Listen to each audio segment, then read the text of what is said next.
What a project.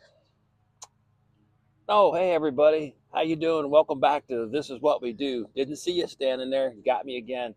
Hey, today we're back on the Dodge truck once again.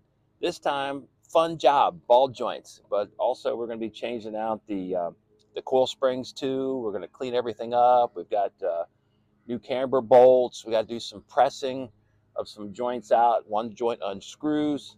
Lots going on here. Let me get you in a little closer. We'll get this thing started. Okay, so here's where we're at.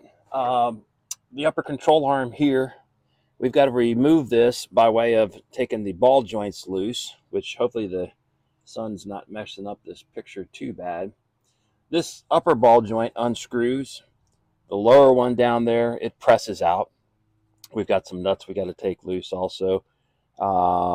There's a stabilizer bar. It's got to come out. A bunch of little things here. And then we'll get these pieces taken apart and actually show you how we put some new pieces in. There's a little bit of surface rust on the frame. Nothing major. We'll just hit that with a wire wheel, kind of clean it up a little bit. We're not into scratch and dent repair here today. Just a little cleanup job, and then we'll get started here. Okay, so what I did is I laid out the parts, most of the parts, not all the parts, for one of the sides of the truck, and we'll start out with the coil spring. This is a brand new factory replacement coil spring. To me, it looks a little beefier. I haven't gone in there and measured anything yet, but this front end could stand to be lifted a little bit more. Our intentions is to take out that slant six, excuse me, and put in a V8. And in that case, the bigger springs will help. So we got that. These are bolts for the upper control arm. It takes one on each side. And basically what happens here is when you loosen this bolt, you can rotate it, and these eccentrics here, they ride against the frame, and then that causes the control arm to tilt in and out, which changes your camber. These ride on these bushings, these upper control arm bushings, which get pressed in. And we have a press to do that because there's a lot of different ways you can get them out, but press works the best. And they'll fight you, no doubt, and we'll show you that too. Upper ball joint, these are kind of unique. I think Dodge is the only one that does it, or Chrysler. These ball joints actually screw in. They have threads, and getting the old ones out can be rather tricky. Sometimes you got to throw a little heat to them, but it requires a special socket. And I have this socket, and my mistake, this socket is for the older Dodge Chrysler, like the A bodies, the smaller ones, and this physically won't fit into this socket. If you notice, it's got a unique shape to it, and this socket won't work. So we're gonna have to dig around and see if I can find the right socket, or I may have to order one and then come back to this video here a little bit later. Dust seal slides over top, nut bolt, cotter pin, what have you. Lower ball joint, this one presses in. So you take this apart, and we have a joint press. This pulls off like that. We'll press the lower one out. This one has serrations in it, kind of like little teeth. That's how it cuts into the control arm and embeds itself so it doesn't move around. And we just press that one in. Of course, put the dust boot back on. And then once we get it fully assembled, we'll put some grease in it. On the bottom, it's got threads for a zerk fitting that screws in there. But just out of curiosity, this upper ball joint measures 2.12 inches, and the incorrect socket measures 1.92. So if you're doing this at home and you have one of these, this is the most common socket you can get a hold of. This 1.92, yep, 1.92 will not fit over a larger 2.12. So let me see what I can do about finding the right socket. That's some of the parts going into it. The tools, we'll come back to that here in a few minutes because we'll just talk about those as we do the project. Okay, it's been a couple days, and what the holdup was, I had to order this socket here. This is a 2 and 9/64 socket just for this upper ball joint. And if you remember there, a few minutes ago, we had the issue where we didn't have the proper socket. Well, we went to the Jungle store, ordered it up, and I think this was 15, 20 bucks, something like that. It's not a high grade socket, but it's going to work for what we got to do. So there's that. But what we got to do now is take this caliper off, and it's got two 1/2-inch headed bolts that will take loose, and then with the pry bar, we'll just pop the caliper up, slide it out of the way, tie it up somewhere where it's not going to get in our way, and then we'll go after this ball joint. Now, the other night when I got this socket, I wanted to see how tight this ball joint really was. So I put the breaker bar, that's a 3/4 inch breaker bar, put that up on the ball joint, and then just tried. No luck. Okay. Then went to the shed, found a piece of pipe, put it over the handle, and I was getting it to squeak a little bit, just starting to move. So long story short, took all this stuff back off here, went over, got the oxyacetylene torch and started heating this, and I actually got it to rotate. There was a loud squeak and it broke loose. So once it cooled down, I took some PB and I flooded this opening, this little crack right here. Let me see if I can point to it. That's where all the threads are at. I flooded that real good 2 or 3 times before I closed up for the night. And so hopefully here this morning, this will come out. So let's go ahead and get this caliper off and get it started. Okay, so we got the caliper off and it's just laying back here. I'm not that worried about the brake hose right now because they're going to be replaced anyway, so it's kind of dangling.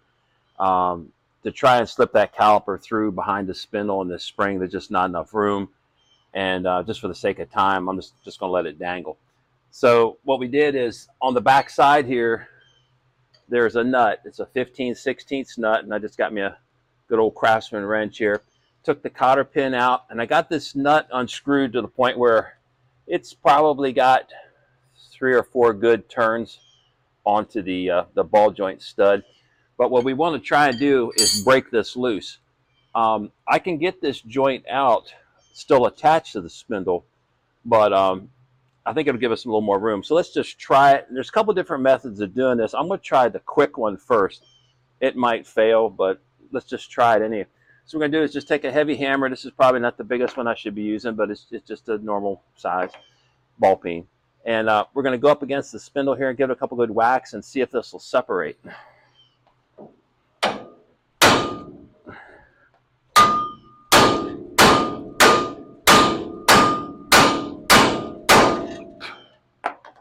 All right. Don't think it's separated. Oh, and I do have my safety glasses on. Let's just see here real quick. I didn't see anything jump. All right. Let me turn this wheel and come at it from another angle. Okay, we've tried hitting the spindle with the hammer. We're still having no luck here. So I've got this tool here. Some people call it a pickle fork. It's actually a tie rod separating tool, but we can use it on this ball joint. So what you want to do is slide this in below the rubber seal and on top of that spindle and give it a couple good whacks. Now, before we get going here, once again, I have my safety glasses on. I also have a couple jack stands underneath there. And I think I'm going to go a step further. Just kind of wrap my hand a little bit in case any of these metal bits might come off, and maybe it'll slow it down a little bit. So let's see if we can get this thing to separate.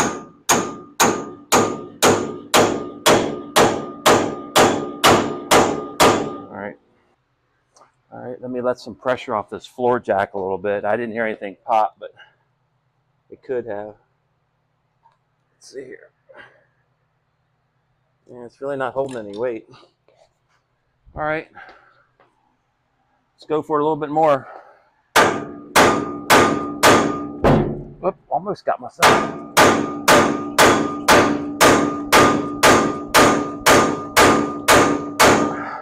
Okay, if you remember what I did a minute ago, I left a couple threads still on that ball joint stud, and that was to kind of like catch this thing as it comes apart. Well, I didn't hear it pop, but that nut is stuck, so let's get in here, try and loosen this. It's got some pressure on now.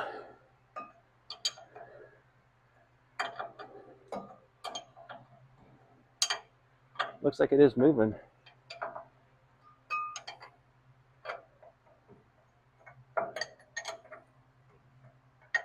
Something's going on here. I better keep my hand on top of this pickle fork. I don't want that thing to fly and hit me in the chin or anything, if it does.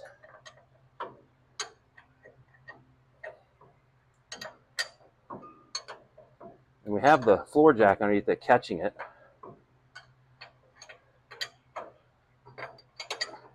Excuse me being in the way of the camera there. But let me give it a little more lift, because we don't want that spring to pop out and get us. So let's unscrew this a little bit more. There we go. See that, how it jumped out? Okay, so it's apart. So where'd the nut go? I don't know. Oh, there we go. If I can get to it. So here's our nut for the end of the ball joint. It goes on there. Okay. All right. So let me see what I can do about getting this out of the way and loosen that up. Okay, so we've got a cotter pin giving us a little bit of a fit here. It's been in probably 25 years, and all I was able to do is just cut the ends off, and the one piece is still through the lower ball joint. So as just an experiment, I want to see if I can break this nut loose with just some mild pressure. And this is not the way you're supposed to treat your tools, but this is just an old wrench. I just want to see if this will break loose.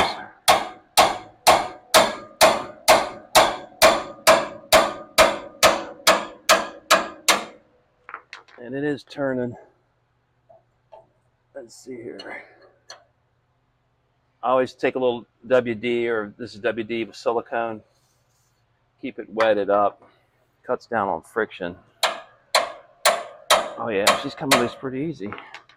So what we're basically doing is we're turning the nut, but we're trying to shear off what's left of that cotter pin.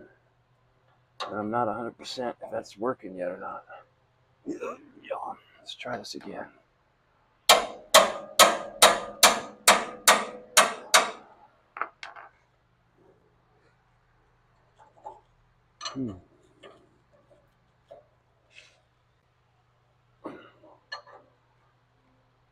Yeah, it is working. It sheared the cotter pin off, so the whole nut is turning. That's okay. We can deal with that, because that joint's going to get replaced anyway. But okay, so we got the nut off, and it was a little rusty, not too bad. So we went ahead and started our tie rod tool in there. Throw a little WD or silicone in there, just helps the tool kind of slide in there a little bit more. And let's give it a shot. We seem to have pretty good luck wailing on it like we did last time. I'll get my rag.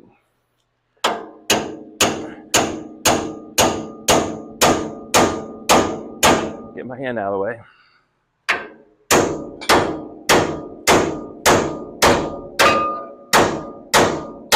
Okay.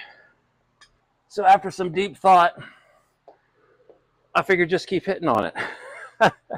So instead of really wailing on it, I just gave it some good medium taps, just like, you know, tapping it in there. And lo and behold, she broke loose. So nothing special there, just persistence. Sometimes I get pretty anxious and just got to wait for things to happen. Okay, so let's see if we can lift this up off there. Yep. Come on. Yep. Okay. And try not to pinch too many fingers. And I guess that can sit there for a minute. All right, making some progress. About time. So let's go for this top ball joint. Now that we've disconnected this thing, we're going to have a lot of flex up here. Or you would think oil would evaporate. Well, it's not an oil, it's some sort of chemical. But anyway, I'm rambling. So there we go on that. So let me get my pipe and bar here. This goes on here, something like that. And the pipe. Yeah, it looks a little meatball, but I don't know what else to use. I really need a longer pipe. So let me go around to the other side of the doorway. It's easier to pull than to push. Who needs a hernia today?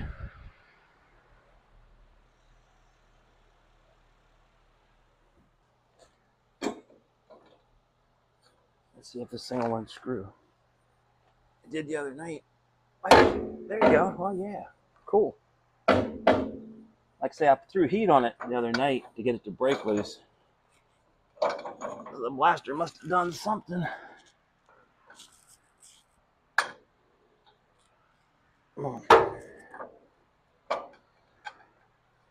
Being a four-sided socket, I can only get it on there so much, and I'm probably going to hit the fender.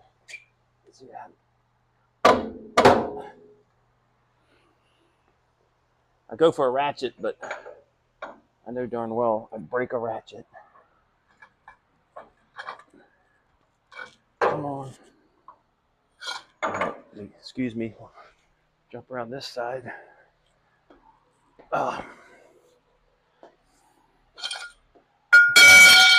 See if I can turn it without the pipe. Nope. All right, back with the pipe.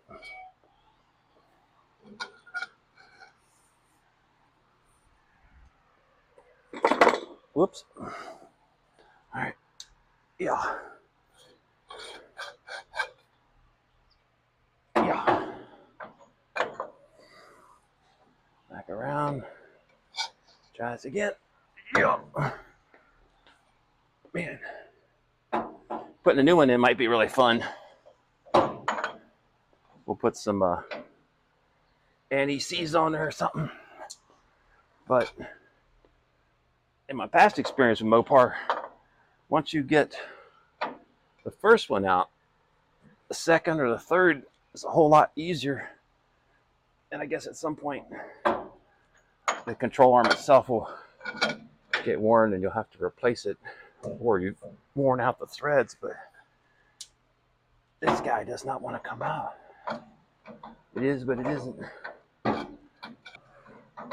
It's about an inch worth of thread, so bear with me. I'll just have to edit the tape here. The video. Nobody uses tape anymore, I don't think. Yeah.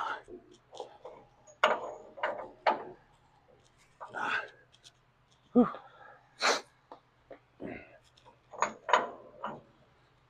And this is like work. Okay. Okay, so after a lot of grunting and groaning, we got it to unscrew. And it's definitely worn. There's probably 10 or 15 thousandths of slack in there. But for original upper ball joint, it's really not bad. With the grease in it, you never even hear that clicking sound that we're all familiar with. So not bad. Not bad at all. And I think this truck, I think it had 130 something thousand on it. I'll check that. Okay, so moving on. We want to get the upper control arm off. We've got a couple camber bolts on both sides. Let me spray them down with something, find some tools, and we'll come back and start on that. Okay, so I moved the camera around here a little bit so you can see what's going on. This upper camber bolt that threads through the control arm bushings, I tried the normal way of just taking a 3/4 inch socket and ratchet, breaking it loose. Well, all I did was snap the bolt off and booger up my arm a little bit. So that's not going to work. So I'm going to try an impact on this to see if that'll break loose.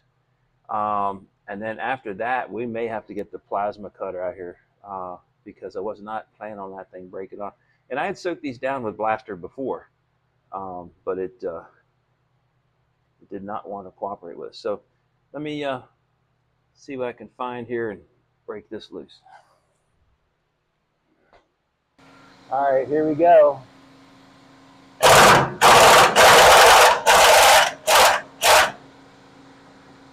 Now something broke loose.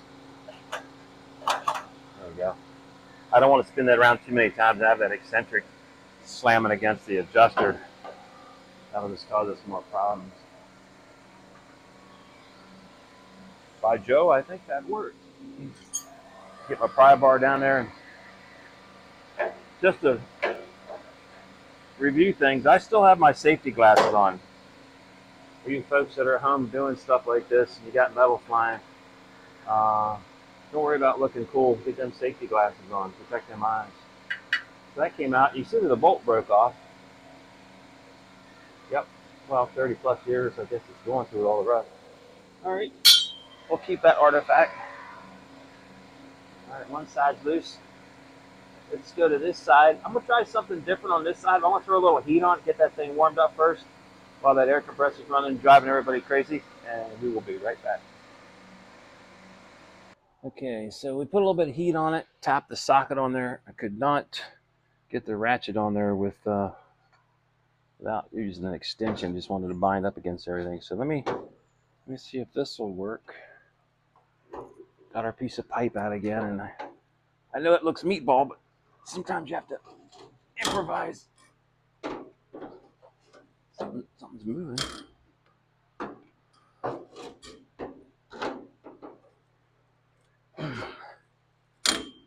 Or it's gonna snap that bolt off. I think I'm getting about one click.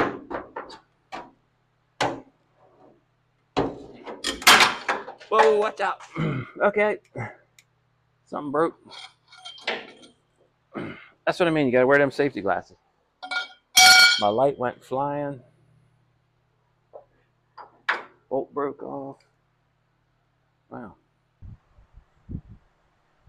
Okay, I'm glad I mentioned to you about safety glasses because once I retrieved my flashlight, flew across the shop. Here's where we're at.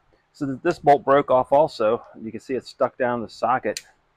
And if we're lucky, we can tap this rascal and it'll just come out. If we're not lucky, I have to put it in a vise. Okay, so anyway, we're not so lucky. Let me put this in the vise, knock that out, and then we'll get that other cam bolt out. But I thought you might like that. Nobody hurt yet. All right, I guess we're gonna have to put heat on this end. So let me warm that up, and then we'll try it again. Okay, so what we're doing, this is just MAP gas, a little hotter than propane. We're just getting some heat into it. Trying not to burn the truck down. And all we want is that bolt to break loose. So I found that works really good is get it pretty warm, 200, 250 degrees, something like that. And then you don't want to do this with any visible flame, but soak it down. Don't breathe those vapors. It'll make you sick. Okay, let that eat for a minute. Don't let your torch burn your truck. And heater again. Oh yeah. I don't have any hot dogs. Hey, cut that out.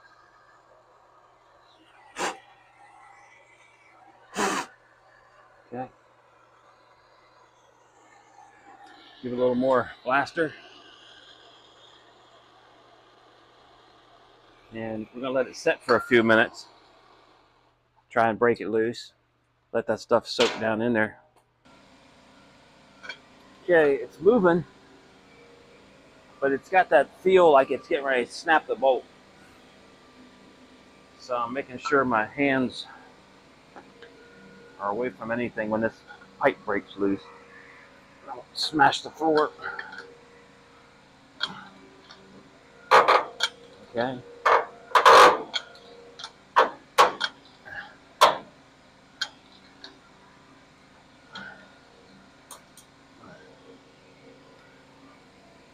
When you get stuff moving like that, there's a tremendous amount of friction and heat. And you can actually spin it to the point it gets hot and seizes again. You don't want that. So your penetrant or your lube, whatever you're spraying on there, it'll help pull some of that heat out. And after you spray it, just let it sit for a minute or so. Let that heat die back down, and then go back at it.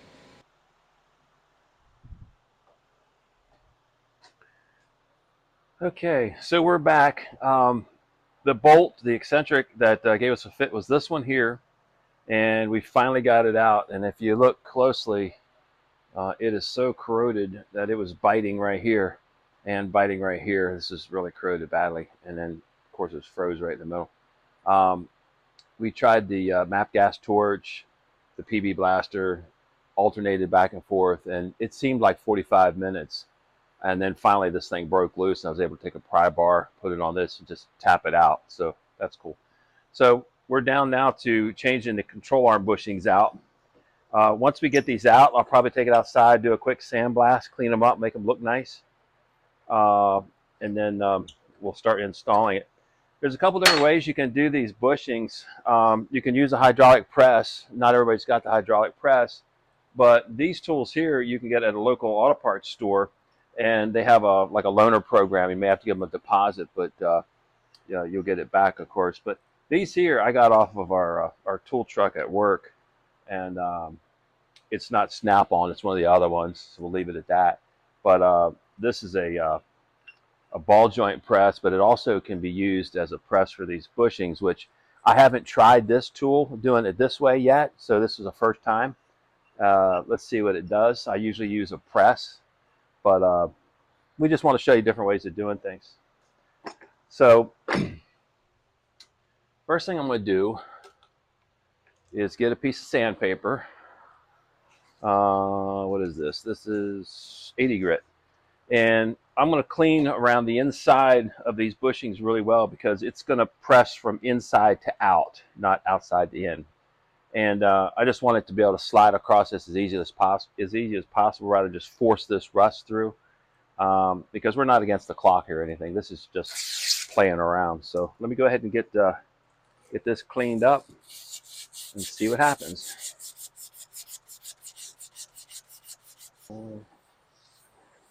So let's try that.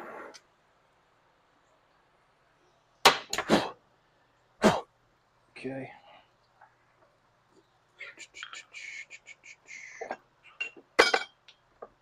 It'll hold heat for a few seconds.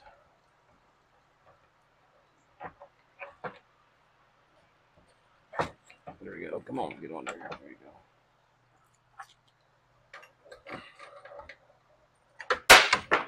go. Okay.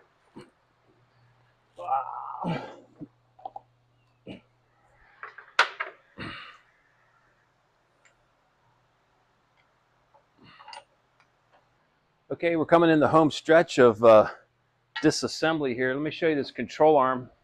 This took longer than we thought also, but basically what I had to do is take the oxyacetylene torch and heat this up red, and then I took the air impact and just blew the bushings right out. I tried that press, it just wasn't working. The other press down there, it did a bunch of stuff in the shed, but anyway. So just tried the air chisel just to see what it would do using a blunt point, and just push the bushing out. Let me show you one of the old bushings. And this is still kind of warm. So basically, this fit inside here. I heated this red, then took the impact and whacked it, and just pop, pop, pop, pop, pop, and it just popped right out. Hopefully you can see that. So just tapped it, came right out. So we're gonna let this cool down. It's still a little warm. I'll sandblast that, put some paint on it. But in the meantime, we're gonna take loose that strut rod down there and get that spring out and take a look at what we got going on down there. Yeah, I guess that bushing being in there for 30 plus years, it didn't want to let go. So it just took extra persuasion. So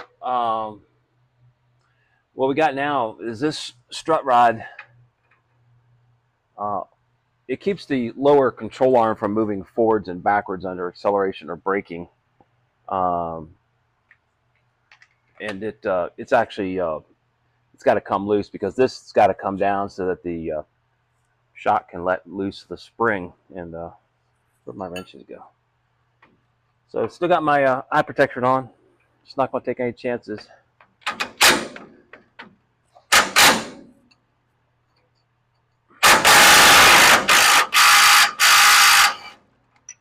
That was easy enough. At least down here by the lower ball joint, things are kind of soaked with oil over the years, grease, and the bolts aren't rusty. Now, watch my fingers on this one. I don't know what's good. Well, let's see, I got the floor jack underneath it, so I'm all right.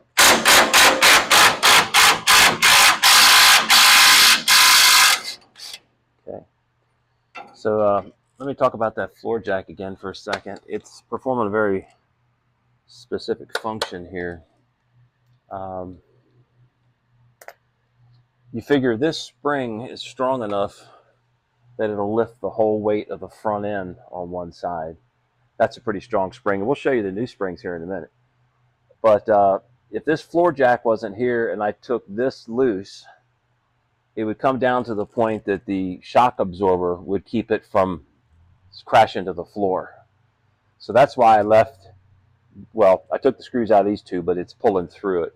I left this one tight as more of a safety in case something went wrong, that this thing wouldn't fly out. There's been instances where this control arm flies out and this spring goes whipping across the shop. We don't want anybody hurt today, so we're being safe here.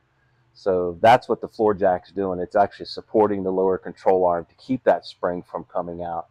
And also one thing I want to talk about is the spring is indexed on this control arm, meaning that it has a specific spot to sit in. And as I look at it, okay, the spring coil itself starts in the back of the control arm, comes around, and then fits in the pocket. It's imperative it goes back in the same pocket again. So, but we'll show you that here in a few minutes. In the meantime, let's get this stud cleaned up here, get that shock loose, and then we'll lower the floor jack down and get that spring out. Excuse me. Okay, so we're using this acetylene torch a lot today. This shock wants to fight me. So we're going to put a little heat on that nut, try and unscrew it. If it gives me too much fit, we'll just cut it.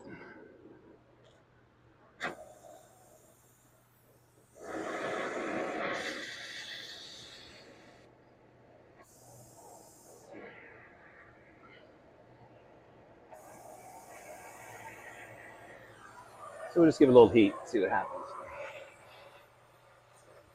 Don't necessarily want to melt it, just get it hot.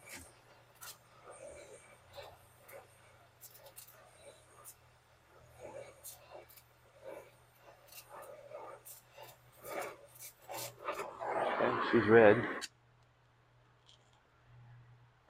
And as you can see, those bushings, once they're hot, they just want to burn. So let's see what happens now. All right.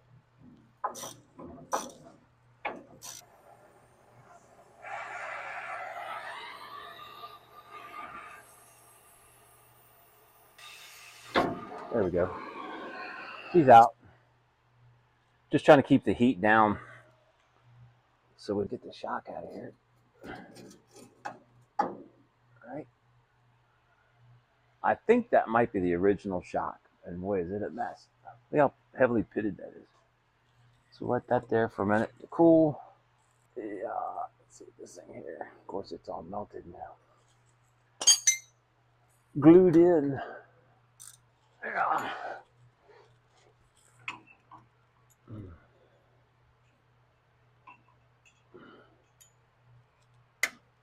Yeah. There we go. Okay.